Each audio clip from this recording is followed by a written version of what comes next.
Good afternoon. It's Friday the 29th of May, 2026, just after 1 o'clock. Welcome to UK Column News. I'm host Mike Robinson. Joining me in the studio once again is Patrick Henningsen. Welcome to the programme, Patrick. It's great to be with you, Mike. And by video link, we're joined by Basil, Valentine. And later in the programme, we're going to be joined by former Labour MP Chris Williamson to discuss Tony Blair's recent intervention in British politics. And we'll be covering the latest on Peter Mandelson's international connections and the UK ramping up for drones in Ukraine and the continuing ramping up of war production more generally, in fact, in Europe. But we're going to begin once again today with digital ID because, as everyone will know, the public consultation into the Starmer government's digital ID scheme has concluded, and they're now evaluating the contributions. But what you may not know is this policy is going to make use of, or at least the next stage of it, is going to make use of a mechanism long warned about by Ben Rubin in particular on this programme, and that is the Citizens' Assembly. Now, in this case, they're calling it the People's Panel. It will have 120 participants, and the Cabinet Office has now published the terms of reference for the Oversight Group, which will steer the so-called People's Panel on Digital ID. Now, the end point of this is absolutely set already because the terms of reference begin with the same text that they had on the consultation page, which basically said the government intends to introduce a digital ID system by the end of this Parliament. Now, that's not considering, that's intending. It intends, it will. That decision's already been made. So the question is, what is the People's Panel going to do? Well, first of all, as I say, 120 people. These are going to be chosen apparently by postcode lottery, and they are not, as we have just made the point, being asked whether Britain should have a digital ID. They are being asked how it should be built and how it should be rolled out. So let's first of all bring on the chair, because that is Baroness Armstrong of Hilltop. The oversight group that's going to be steering this, in their document, say that digital ID is modern, convenient, secure. It puts people in control of their data. It's inclusive. It comes without upfront charges. And twice in the document, it talks about making people's lives easier. There's no mentions of risks, of drawbacks, of controversy. And in that sense, Patrick, it seems quite similar to the jabs during COVID. We give you all the alleged benefits of it, even though you don't really want it. And they say nothing about the potential side effects. Yeah, or the NHS track and trace app, which we didn't even get anyway. But there you are. Well, indeed. Now, this panel is supposed to make sure that the process is, as they put it, robust, rigorous, and transparent.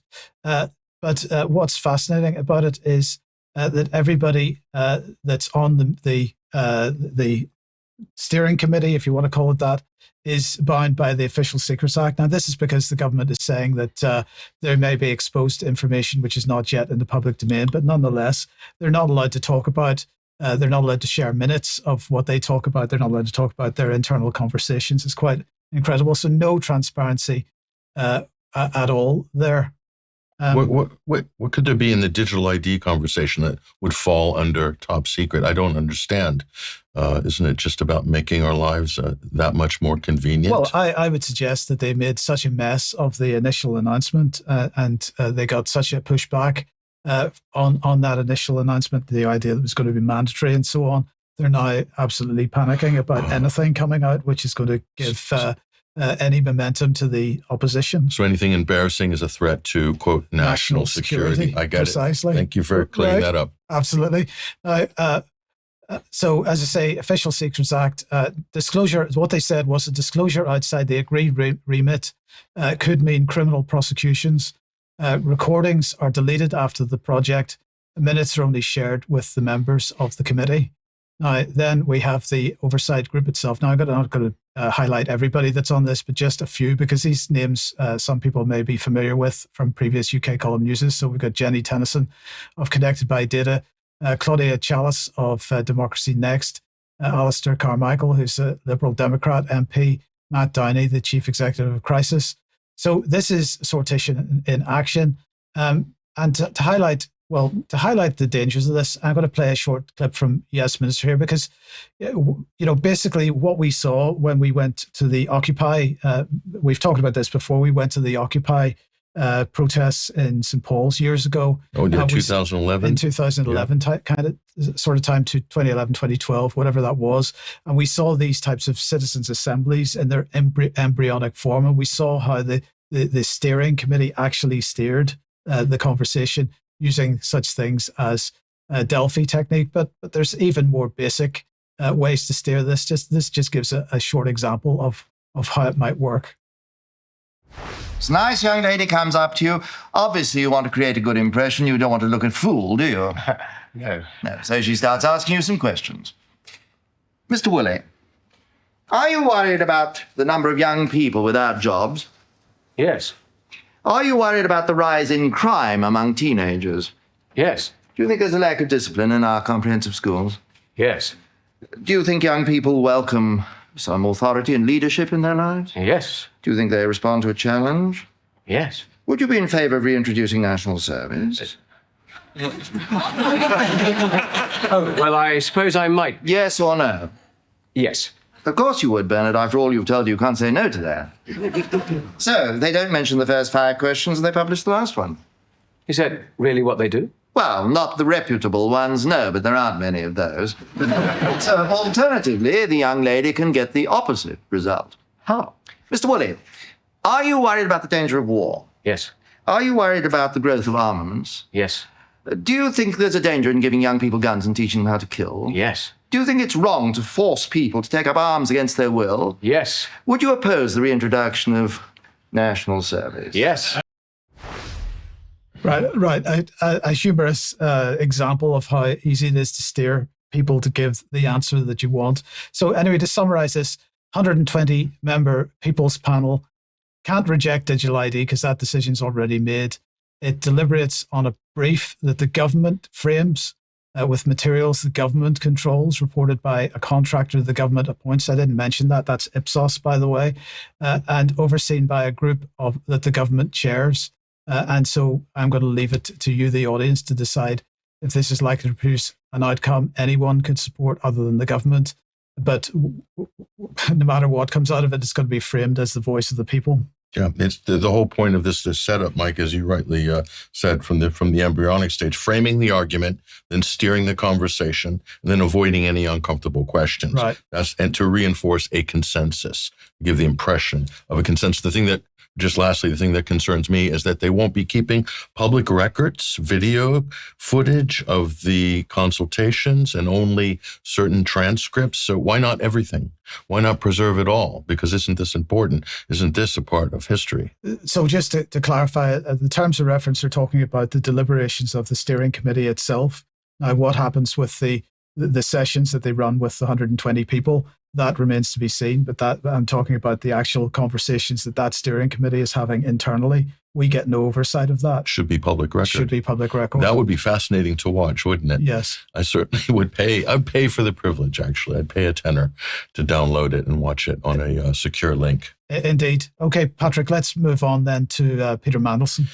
Mandy. Well, Mandy is back in the news. Just get your head around this one. Revealed Mandelson's vetting warned ties to senior figures of China, Russia, and lastly, Israel, of course. But some people will be focusing on the others, but it's somehow missing the mention of this man, but that's expected here. Let's take a look at some of the details here.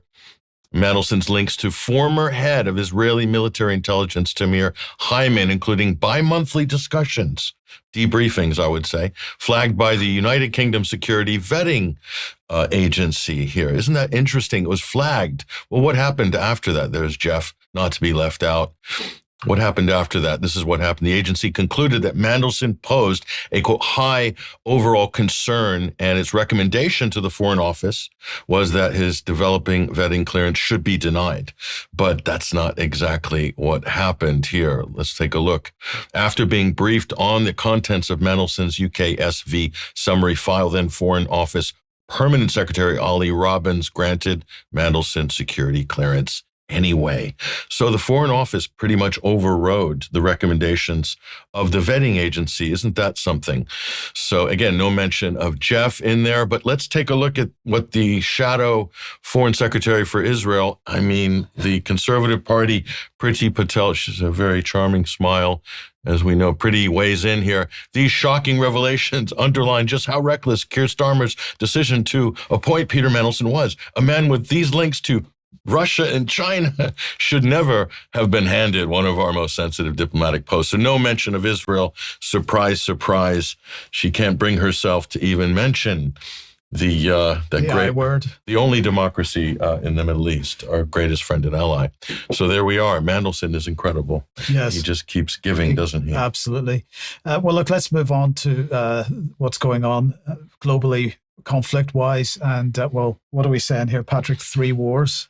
Well, we'll give you a summary, a very quick round summary of what's going on these 3 flashpoints here. Of course, Iran, Ukraine, and this one is developing. That is the imminent invasion of Cuba. All signals are pointing that direction. I know some people might be surprised to hear that, but let's go to Iran.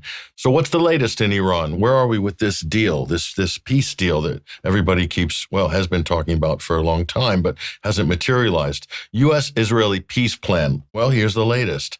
There's the President of the United States, Donald J. Trump. Israel pressuring Trump to abandon Iran negotiations and assassinate Iran's lead negotiator, Ghalibaf. Okay. Next, Israel pushing Trump to restart military strikes targeting Iran's oil and energy infrastructure to trigger regime change in Tehran. So they're making progress, as you can see. I mean, really pushing things forward, aren't they? It's pretty impressive, but not to be outdone. Trump now threatens to blow up the country of Oman. I know it sounds insane, but here is the President of the United States in his own words. No, the strait's going to be open to everybody. And who will control it? It's international waters. Nobody's going to control it. We're going to watch over it. We'll watch over it, but nobody's going to control it. That's part of the negotiation that we have. They would like to control it. Nobody's going to control it. It's international waters, and Oman will behave just like everybody else, so we'll have to blow them up. They understand that. They'll be fine.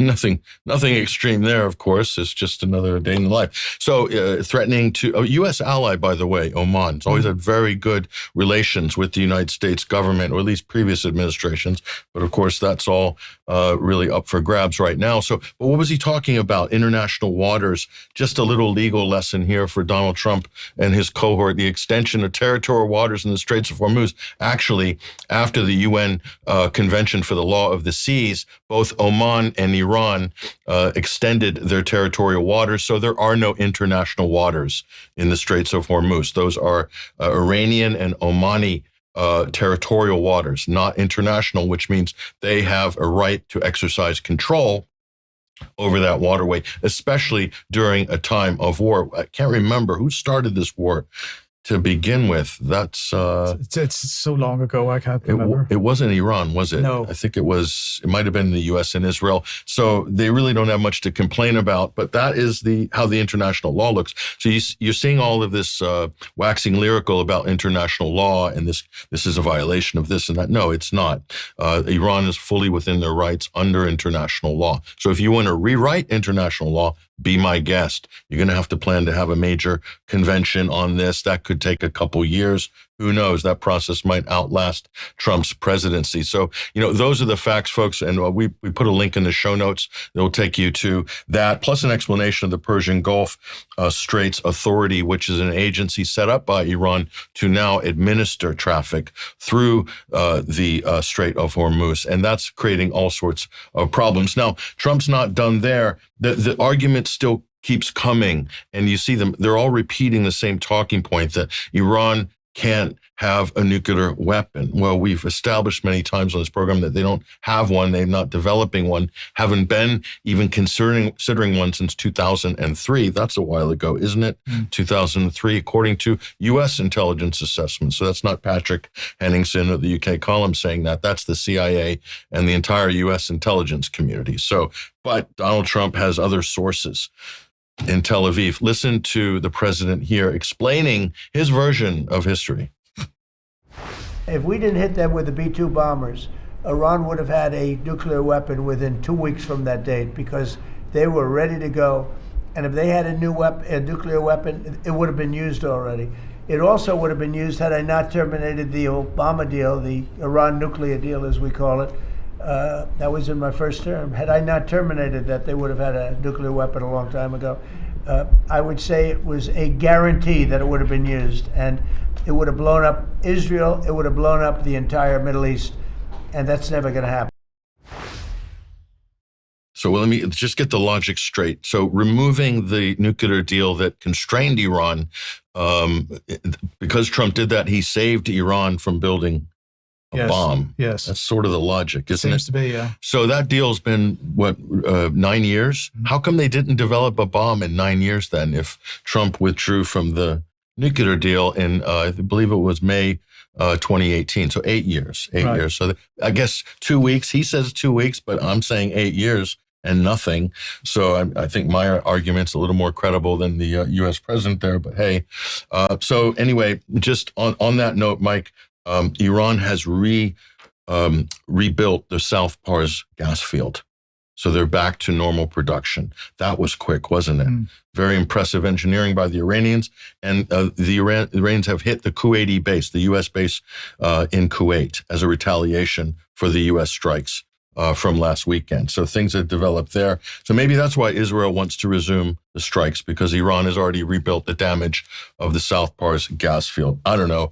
It's just a shot in the dark on my part here. But this is an interesting takeaway. U.S. munitions depleted by the Iran war will take years to restore. Analysis finds here the source for this is the Center for Strategic International Studies, approximately 3 years, they're saying. So 3 years to rearm and to restock. So another brilliant move by Pete Hegseth, the Secretary of War, the mercurial Secretary of War. Is impressive performance. So, of course, Britain and the EU have largely depleted their munitions in Ukraine as well. So where is the West with their war policy at the moment? Well, they're telling their enemies it's a good time to push forward against NATO and the U.S. So maybe, who knows? Well, listen, so it's a big failure. Also, record aircraft losses. It's come in, I think 43 aircraft have been lost during this conflict, plus another, I think, a dozen during the Yemen conflict. So this record losses. The U.S. have not lost this many air assets in any war, probably since the Second World War. So this is record-breaking stuff. So I'd like to see the midterm performance review for the esteemed Secretary of War. That would be interesting. Well, I don't know if we'll get to see that or not. But so that's where things are going to lie there. Now on to Ukraine. And we have, so the next blow, and again, we're showing the banned website RT here, very dangerous content. Of course, we don't want the Western public to know what the Russians are saying, especially if it involves war. We just want to think it dropped out of the sky and Russia's just lashing out. No, Russia's warning here. Moscow, the next blow will be more painful. Russian experts are signaling something bigger than retaliation. This is following the Ukrainian drone strike against the college dormitory at Belsk in Luhansk. So obviously this is ratcheting up the entire escalation ladder on this here. Moscow's cup of resilience has overflowed. This is according to the foreign ministry. So their patience, not to mistake Russia's patience with their sort of inability to fight, which is generally what NATO does on these sort of situations consistently. And this is why we're in the situation we're in here. Now, you hear a lot of this talk, Mike, about NATO, U.S. pulling back out of NATO. We hear that constantly. They're threatening to pull out. They're going to withdraw. They're not going to support Europe. But at the same time, you see this. Russia warns against sending more troops to its border. 5,000 U.S. troops to Poland is scheduled. So I guess they're really not scaling back. Well, we're going to the talk NATO, about that in just a second. So, it's a shell game. Yes. It's a bit of a shell game. So we're just pointing out some of the inconsistencies on that. But suffice to say, last thing is the situation is very serious. If people, if we in the Western public don't know what Moscow's saying, the Moscow's saying, we're going to hit the source of attacks against us, even if those are manufacturers of drones in Europe or Germany or U.S. bases in Germany or German bases or Polish bases. That's a serious thing. That could lead to an escalation in a wider war. Wouldn't you want to know what the Russian Foreign Ministry is saying? Why do we block Russian websites? Because they want to keep the West in a little information bubble, a ghettoized information space. So when Russia does strike those targets after warning for 2 straight years, stop hitting us with your drones and missiles from Ukraine, NATO missiles and NATO drones, we'll just be here haplessly in the West saying, oh my God, look at Putin's aggression. And the warnings have been there consistently for 2 years. That's why they censor Russian media in the West. They don't want you to know what's coming. They just want you to react to their narrative. And so it's interesting you mentioned that. So let's talk about what the Russian Foreign Ministry is saying. Let's bring it on screen because what they're saying is this. In the early hours of May the 22nd, the Nazi Kiev regime carried out a bloody terrorist attack on the academic building and dormitory of the Lugansk State Pedagogical University College at Starobletsk. They used 4 fixed-wing UAVs, that's, of course, drones. And so that's what the Russian Ministry of Foreign Affairs was saying a week ago. Now, since then, many voices, including Putin, have echoed that statement with a particular focus on the terrorism claim. Now, I want to remind everyone that attacks like this are being carried out using drones paid for by us, by British taxpayers. So if you just remember this from last month, the UK has announced the biggest ever drone package for Ukraine, delivering at least 120,000 drones for Ukraine this year and driving growth and jobs across the UK. So it's great because people in the UK can earn lots of money based on the deaths of people in Ukraine and Russia. The new package, they said at that time, is the largest of its kind ever supplied by the UK, will include thousands of long-range strike drones, intelligence reconnaissance drones, logistics drones, and maritime capabilities, which are all battle-proven on Ukraine's front line. And they said the delivery of these new drones to Ukraine have already started this month. So that this commitment that I've just talked about was the result of a January 16th, 2025 agreement signed by Prime Minister Keir Starmer at the time and Zelensky. That was entitled the Agreement of a 100-Year Partnership. It established a framework to, as they described it, deepen cooperation, and especially in defense and security. So it's taken them a year to get to the point of actually rolling this out. We're seeing the consequences of it. And of course, as we talked about in last week's program, Patrick, the increasing use of these drones and the increasing apparent willingness by Russia to retaliate is resulting in exactly the kinds of narratives in the mainstream press, basically saying, because today, of course, we've got this news of a drone falling on a building in Romania, which they're claiming is a Russian drone. I'm highly skeptical about that.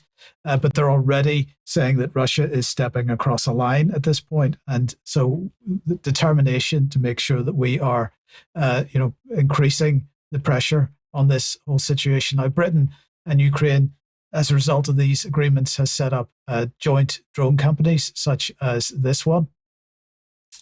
This is, I'm not even going to try to pronounce it actually. Ukrspec Systems. Ukrspec Systems. This has opened a new defense plant in the UK. By that, I mean a war plant. They manufacture hundreds of drones monthly for the Ukrainian Defense Forces. And then we have this lot. This is Skyton or Skyton. I'm not quite sure again how to pronounce that. And they work in collaboration with a British company called Prevail Partners. And this is, again, creating Prevail Partners, by the way, is a defense and intelligence firm founded by UK Special Forces. They've created a new entity called Skyton Prevail Solutions. And this joint venture is going to produce Ukrainian-designed drones such as Raybird 3. But we're also paying for at least a dozen other types of drones, including Windracers Ultra, which is a heavy lift, long range drone. Altus 600 meter and 700M, a loitering drone, as it's described, supplied by Endural in the UK. We talked about them in the past to monitor areas and strike forces. The Dart 250, which is a one-way attack electronics warfare drone. The Tekiver AR3, which is a reconnaissance drone, quotes, utilized for intelligence gathering and surveillance. Then there's the Project Octopus drone to hunt and destroy enemy drones, amongst a whole host of other drones. It is quite incredible just how much money belonging to us as taxpayers is being spent on these killing machines.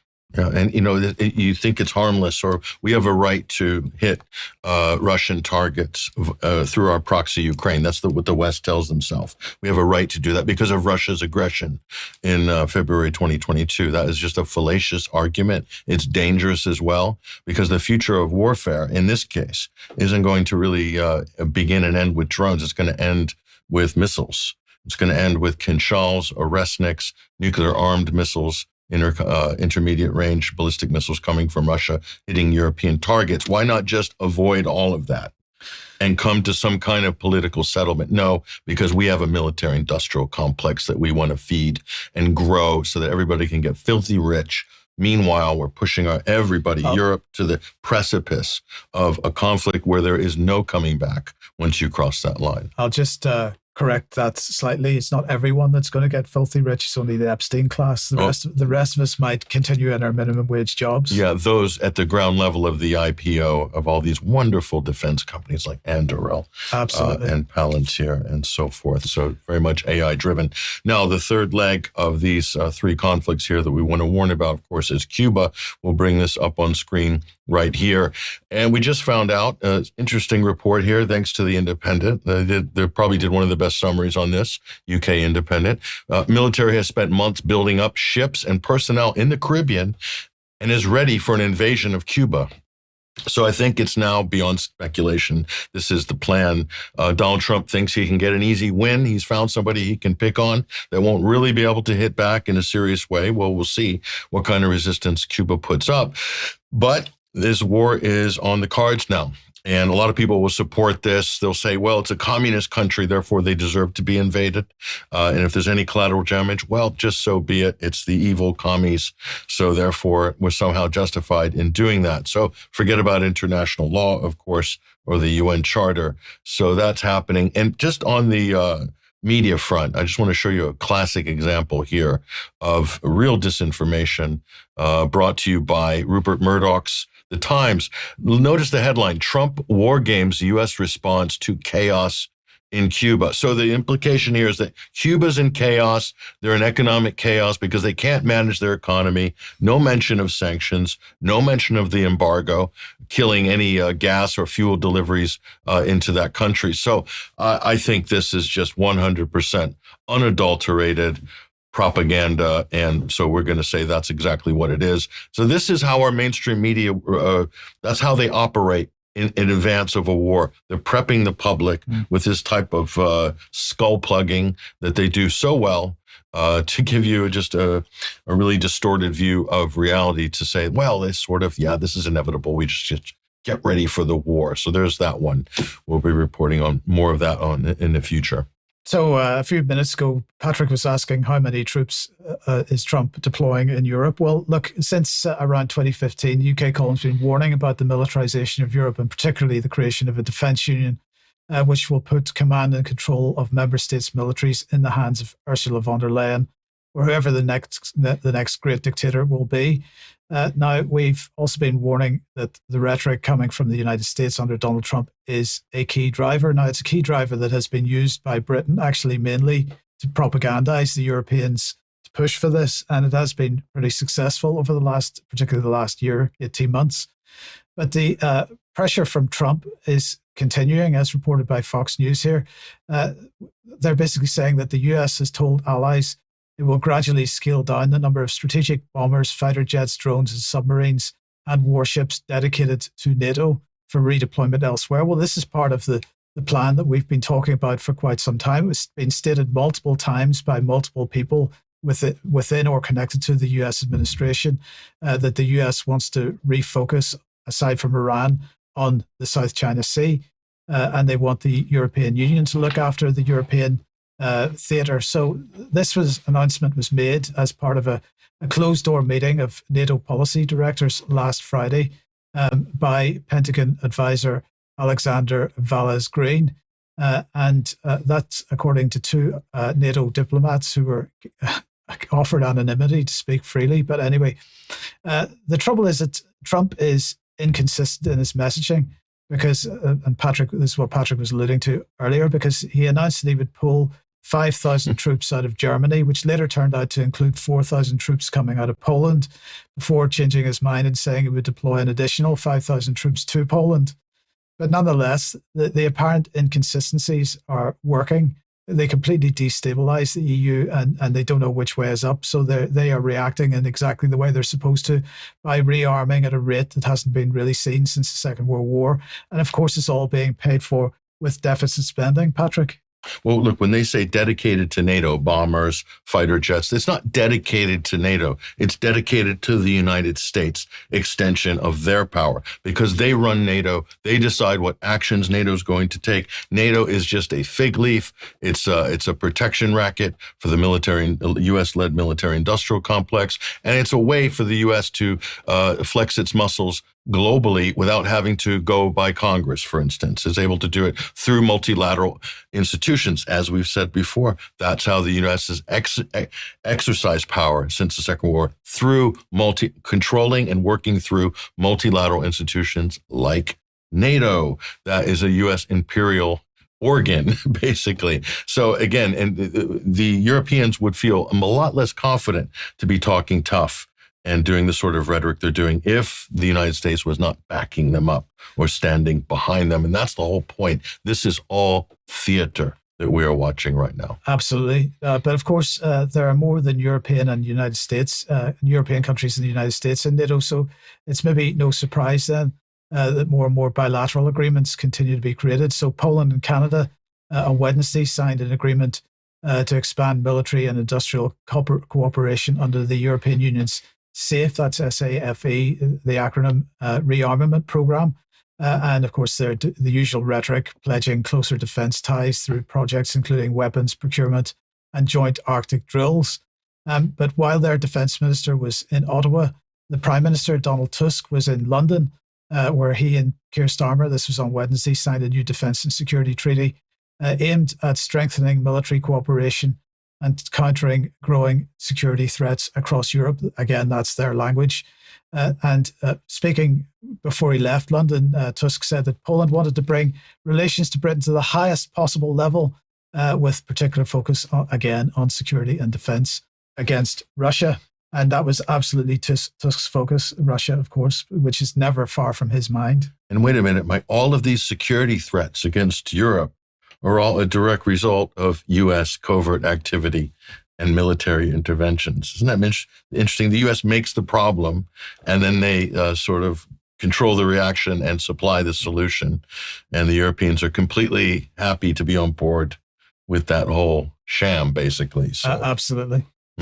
Okay, let's have a quick advertising break here. If you like what the UK Column does, you'd like to support us, head over to the website. Join us as a member if you possibly can. Your membership absolutely is what keeps us going. So thank you very much to everybody that is contributing that way. If you can't support us financially, do share this program and anything else that you like, because that will help us defeat the censorship regime, hopefully. Don't forget that another way to defeat the censorship regime is to pick up a copy of the Column, our new magazine. That's available on the UK Column shop. And if you'd like to join us for the 20th anniversary on location event in September, please do. That tickets are on sale for that right now. Okay, so germ warfare tonight then is going to be a repeat, I'm afraid, because germ had technical issues. So Brian will be speaking to germ again tonight, back to normal on Monday, but join us at 7 for that. At 9, Carl Zah is suggesting that China is winning the narrative and the West knows it. Well, let's see whether that's the case or not at 9 p.m. tonight. And we'd like to just highlight this article on the UK Column website, Trump's war on Native America in the shadow of Hormuz. So he's looking at what Trump is doing with the the nations in the United States. So have a read at that if you can. Basil, let me welcome you to the program. And of course, earlier in the week, Tony Blair decided that he had been silent for too long, unfortunately. Yes, that's right, Mike. We stopped making Hammer horror films in Britain in the mid-1970s, but who needs them when we've got a ghoulish zombie of our own ready to come out of the crypt at the drop of a hat? Tony Blair writing a 5,500-word essay this week calling for, of course, more war, more billionaires, more AI, more power to the tech bros, less for welfare, less for the health service. It really is a typically abysmal intervention. We're all rather sick of it. Tony Blair's cure is the disease, says Owen Jones, and he's absolutely right. Quite apart from the fact, of course, that Blair should be in The Hague. He should be in the dock.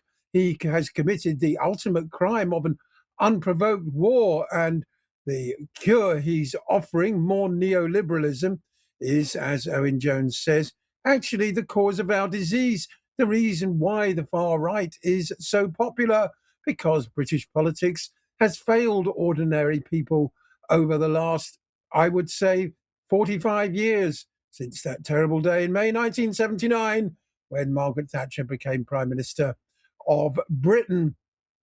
The Morning Star reporting an almost infinite capacity for self-delusion. Look in the mirror, Blair. And Ian Dunt in The Independent writing, Tony Blair's downfall is complete. What a sad, irrelevant end. If only, unfortunately, he still gets platformed. Nick Robinson giving him a softball interview on the BBC Today programme this week. And generally, as a former Prime Minister, regardless of the crimes he's committed or indeed the destruction he wrought on the Labour Party, his voice is still amplified way beyond, in my view, its importance or relevance. All he's done since leaving office is line his own pockets. And here, finally, we have Stop the War Coalition and indeed Chris Nineham of Defend Our Juries. When will we slay the ghost of Tony Blair? Not just Blair himself, but his ideas. Because, of course, that neoliberalism remains very much in charge of the Labour Party, as indeed it does all the parties that will be contesting the Makerfield by-election, with the possible exception of the Greens, although they've now decided to run only really a paper candidate. Now, joining me to dissect Blair's latest foray back into the world of politics is former Labour MP for Derby, now the Deputy Leader of the Workers' Party of Britain, Chris Williamson. Welcome to the programme, Chris. Good to be here, Basil.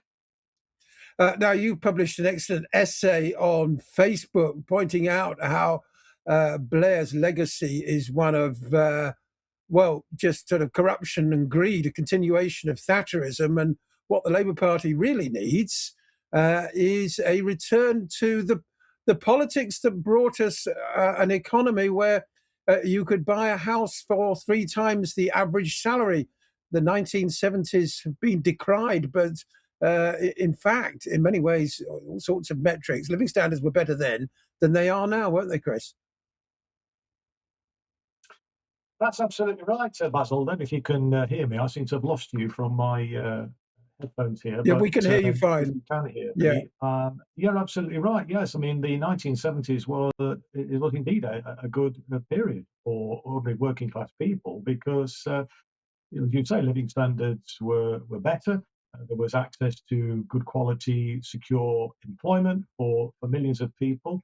But this obsession with neoliberalism and globalization that Tony Blair seems to be trying to promote once again has actually been disastrous for the working class in Britain and has seen jobs which were previously available to people being offshored to other countries where the companies can extract bigger profits than they were able to do in this country. So if we remember after the war, I mean, places like Japan were building British vehicles under license. I mean, Britain led the world in manufacturing. we had a very vibrant car and motorcycle industry, shipbuilding industry. Manufacturing was a very significant player in the British economy. And that is no longer the case. And that's as a direct consequence of the neoliberal agenda that Tony Blair and Margaret Thatcher foisted upon the country. Although I think it does actually go back a little bit further than the election of Margaret Thatcher. I think the rot really started after Harold Wilson stepped down as Prime Minister in 1976, and Dennis Healey went to the International Monetary Fund that year for a loan which was never fully drawn down, was never needed, and he subsequently admitted that it was the wrong thing to do. So we've really been let down, I think, by the political class in this country, and therefore I think rather than more of the same, essentially, is what Tony Blair is offering, what we should be doing is really investing in the economy, investing in our public services. A big uplift in social security benefits as well are absolutely essential, not just to lift the living standards of the people who are languishing on very low social security payments, but that would also help, I think, to grow the economy as well. What I would like to see, and I think what is desperately needed, and the only way in which we're going to get out of this malaise, is if indeed we have an interventionist government that does invest in the economy, that does support our public services, and everybody benefits from that. We are supposed to be the fifth biggest economy in the world, aren't we, Basil? And yet, we've got public services which are in meltdown. Our infrastructure is falling to pieces, and it's certainly not commensurate with a country whose economy is, as I say, the fifth biggest. In a way, I think what I would like to see is a sort of embracing the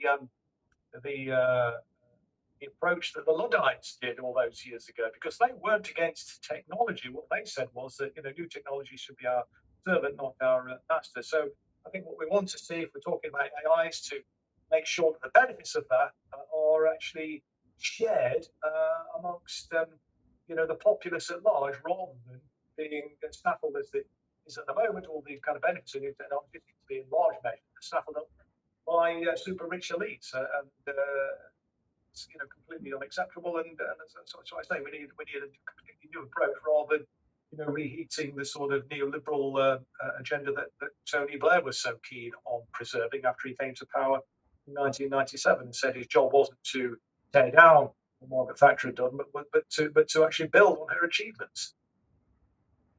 We had a commonwealth following the execution of Charles I 300 years ago. Perhaps we'll have a commonly shared wealth after the reign of Charles III.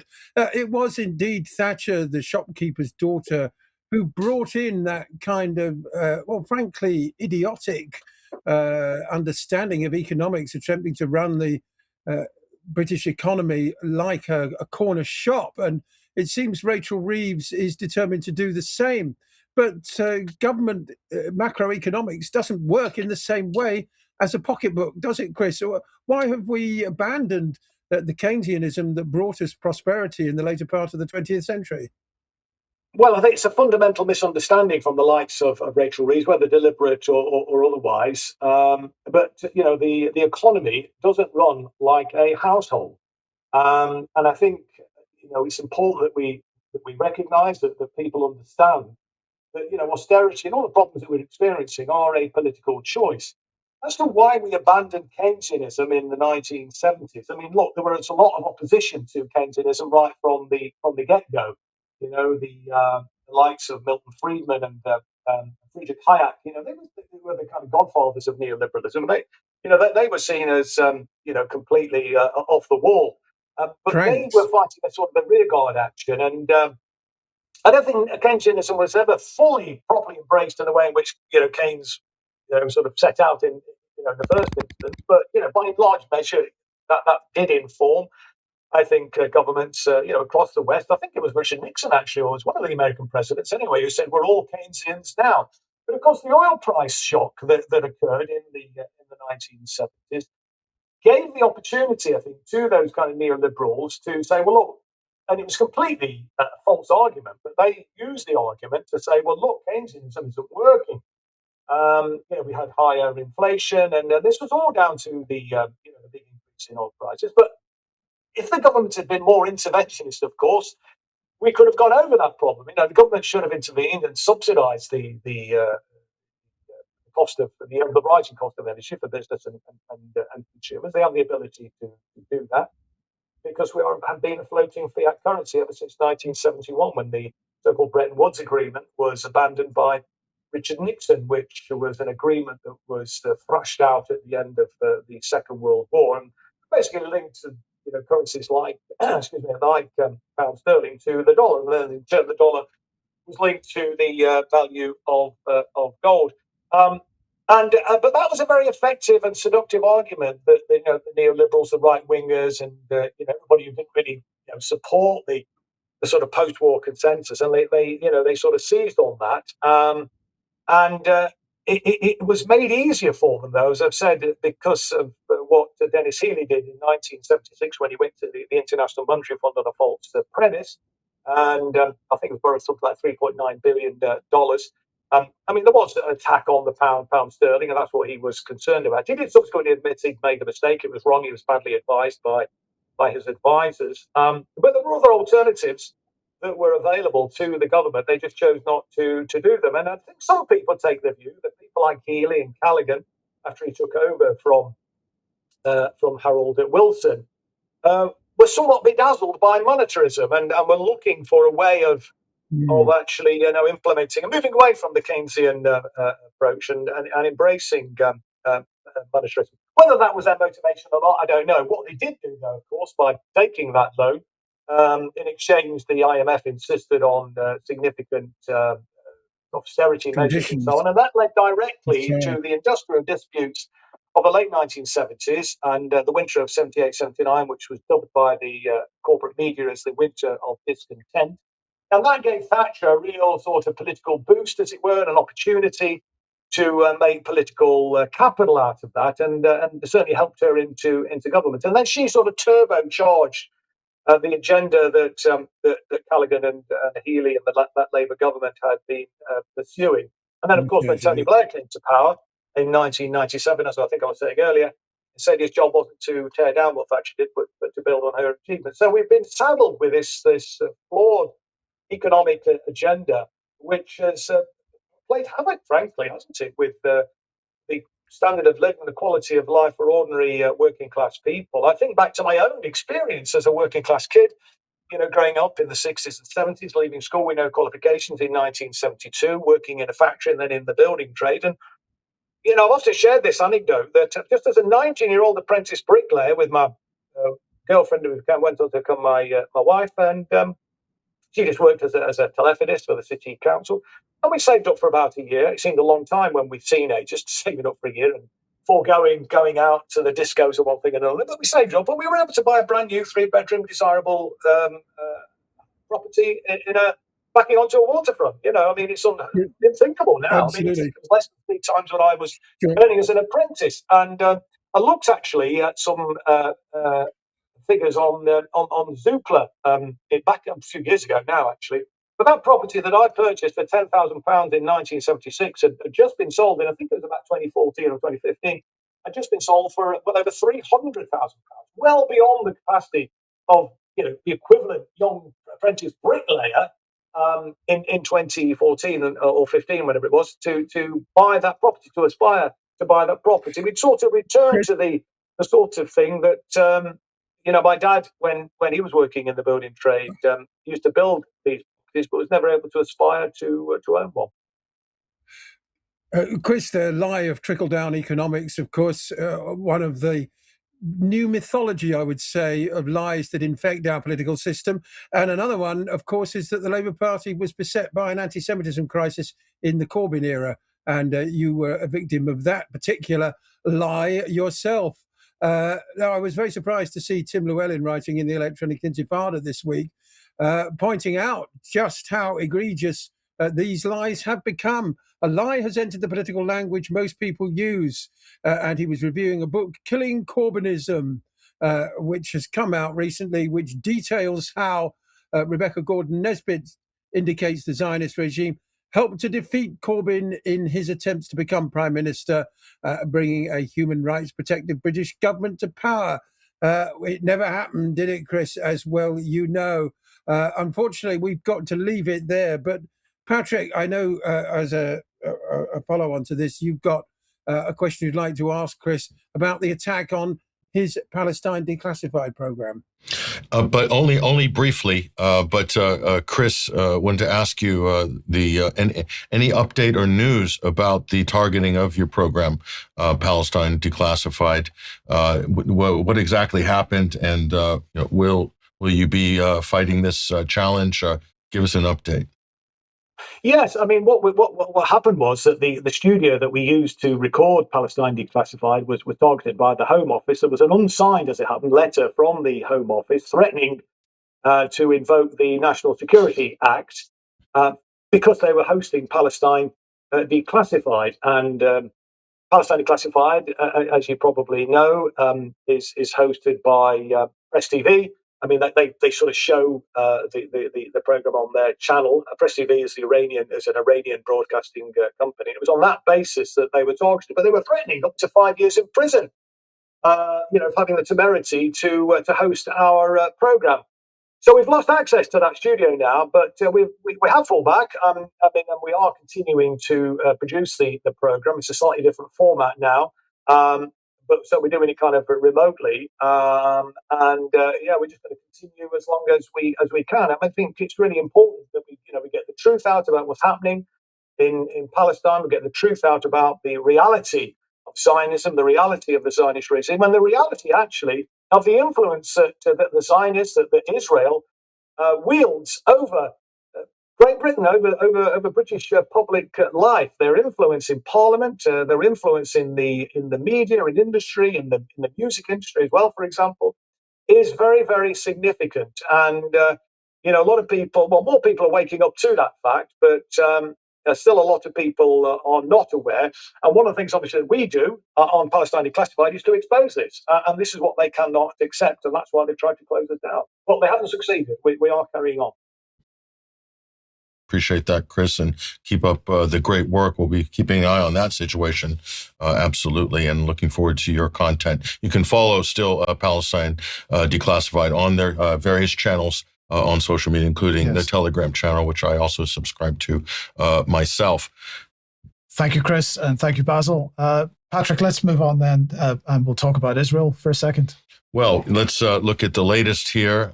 Some people are not happy. Oh, my goodness. Israel's furious over the inclusion on the UN sex violence list.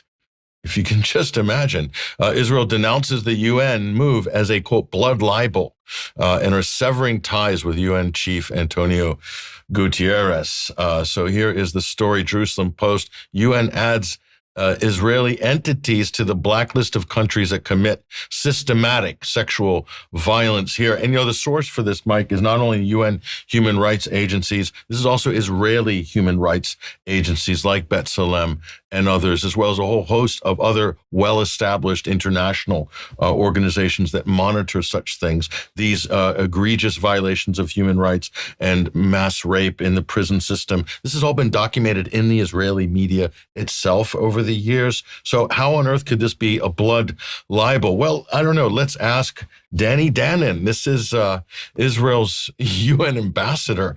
This is quite an interesting sort of little speech here. I don't know how to describe this, but go ahead and roll it. The decision to blacklist Israel and accuse us of using sexual violence as a weapon of war is an outrageous decision. The Secretary General and his team continue to spread lies against Israel, to put us and Hamas terrorists on the same list. That's unacceptable. We are a strong democracy. We invited the representatives of the UN to come to Israel to check those ridiculous allegations. They chose not to come. They chose to continue with the campaign against Israel. We saw the lies in the New York Times, and now we see another lie coming from the UN. We are done with this Secretary General. So again, anybody that points out that they're committing genocide or points out all these egregious systematic violations of human rights, sexual abuse, and so forth, they're all guilty of a blood libel, I guess. So how's that possible that 12 international agencies are simultaneously conspiring to blood libel the poor Israelis? I mean, it's just kind of ridiculous at this point. So they're going into hyperdrive on their public relations here. Now, I also want to show, these are scenes right now we'll bring up on screen. This is the ancient city of Tyre in South Lebanon. The Israelis have been bombing. This is a UNESCO protected World Heritage Site, many parts of this city. Tyre, just open your Bible if you want to know what Tyre is. Or you can go back to Alexander the Great or further back to the Egyptians.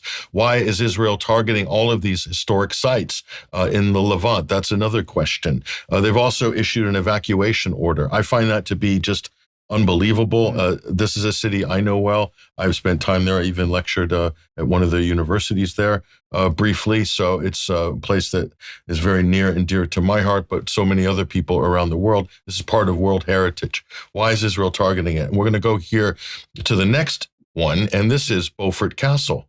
Again, a major protected global heritage site here. This is a famous Crusader castle that occupies the high ground, very overlooking the Litani River.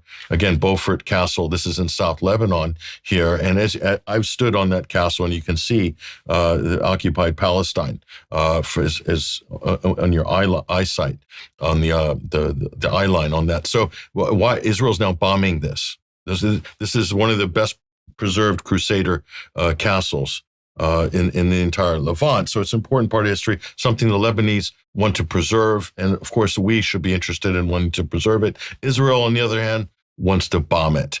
So there's just a little update there from Lebanon. It's just, it's quite frankly unbelievable what's happening. Basil, let's come back to you then, and we'll finish the program with some more in case you missed it. Yes, thanks, Mike. A few choice moments over the last week. First of all, this tweet was taken down very rapidly by AIPAC. Congressman Massey's defeat on Tuesday sets a clear precedent. Elected officials are free to disagree with us, but only briefly. And that explicit threat to destroy any American politician who dares go against the most extreme Israeli government in history, well, you'll get destroyed by fair means or foul, just like Thomas Massey. Next up, 500 people seriously injured in e-scooter collisions in Great Britain last year. 10 people, all of whom were e-scooter riders, were killed compared with 6 in 2024. They are extremely dangerous things. All I can tell you is that I'm more likely to ride the winner of the Derby next Saturday than be found atop an e-scooter.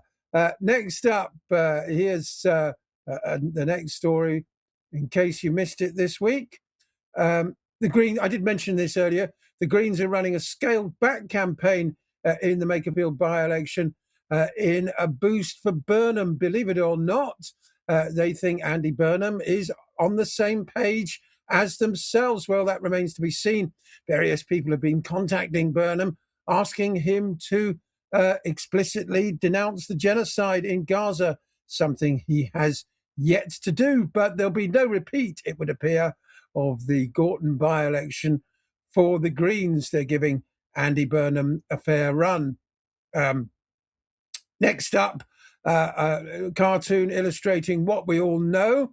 Benjamin Netanyahu remonstrating there with Donald Trump. I said no ceasefire, Donald. Go to your room without your McDonald's.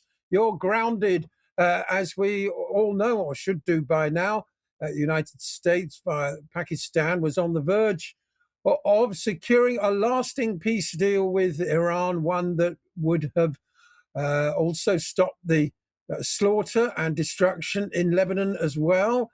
And the Israelis torpedoed it. They weren't having any of it.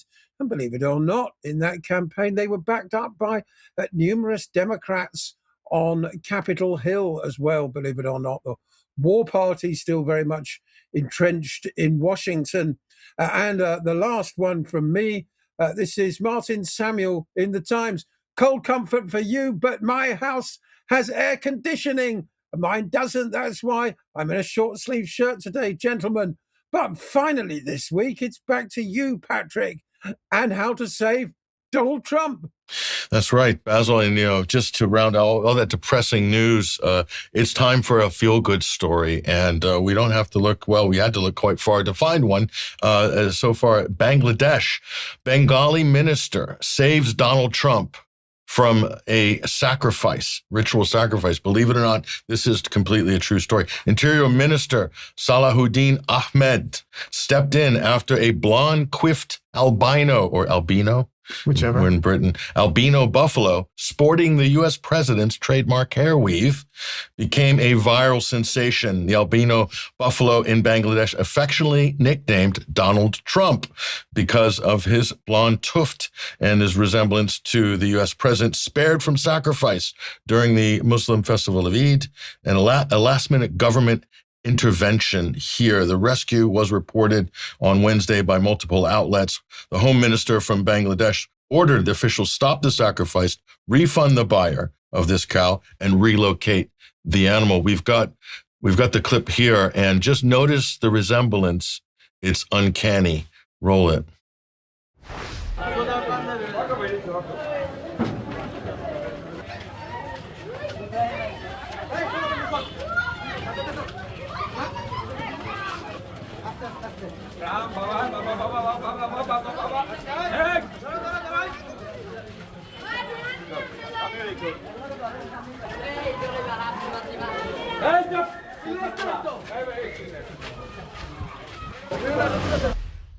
So you're promising me that's not a wig? Look, just to be sure, unlike the U.S. president, that is a completely natural quiff on top of that cow. It's not a hair weave but is actually real. So if Home Affairs said, we have been told the price of the buffalo will be paid, or an animal of similar value will be given for sacrifice. The only problem is, Mike, everybody in Bangladesh wants this cow. Now, this cow is super famous in Bangladesh. But what's funny is just a few miles over the border in India, that is absolutely illegal to even talk about killing a cow, or a buffalo in this case. Yeah. But wow, incredible. The albino Bengali buffalo that resembles the U.S. president, he has been spared. Glad to hear it. That's something to go into the weekend with, isn't it? Absolutely. That should put a smile on everyone's faces for the weekend. I'm going to say thank you very much to Chris Williamson for joining us today, Basil and Patrick, and thanks for everybody that's watching. We'll be here in a couple of minutes if you're a UK Column member for some UK Column News Extra. Otherwise, don't forget the interviews tonight. Have a great weekend. We will see you at 1 p.m. as usual on Monday.